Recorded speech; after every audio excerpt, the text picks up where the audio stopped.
মধ্যে রাজ্য জুড়ে ক্রমান্বয়ে আইনের শাসনের এবং মানুষের অধিকারের লুণ্ঠন চলছে। একই রকম ঘটনা এবার পরিলক্ষিত হয়েছে শান্তির বাজার থেকে। জানা গেছে, শান্তির বাজারের লাউগাং এলাকায় প্রায় 150 বছর পুরনো ঐতিহ্যবাহী বারুণী মেলার জায়গা দখল করার অভিযোগ রয়েছে। প্রত্যেক চৈত্র মাসেই তিথি অনুযায়ী সর্ববৃহৎ এই বারুণী মেলা আয়োজিত হয় লাউগাং এলাকাতে, যেখানে একটা মা গঙ্গার মন্দির রয়েছে। বর্তমান সময়ে দেখা যায় সেই মেলার জায়গায় পিলার লাগিয়ে মেলার জায়গা জোরপূর্বক দখল করার প্রয়াস চলছে। এবার অভিযোগ হচ্ছে, স্থানীয় এবং দক্ষিণ জেলার এক প্রভাবশালী যুব নেতৃত্ব মিলিতভাবে এই জায়গা জোরপূর্বকভাবে দখল করার প্রয়াস চলছে।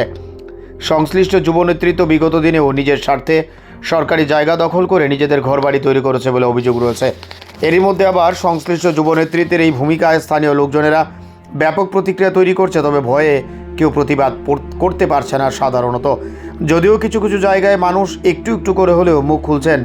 একই রকমভাবে স্থানীয় বাসিন্দা লালু মুহুরি এবং ওনার ছেলে মিলে লাউগাং পঞ্চায়েতের উপপ্রধান বিশ্বজিৎ মুহুরি এবং দক্ষিণের প্রভাবশালী যুবনেতার নেতৃত্বে মায়ের মন্দির প্রাঙ্গণে জায়গা জোর জবরদস্তি করে দখল করা হচ্ছে বলে অভিযোগ সামনে এনেছে।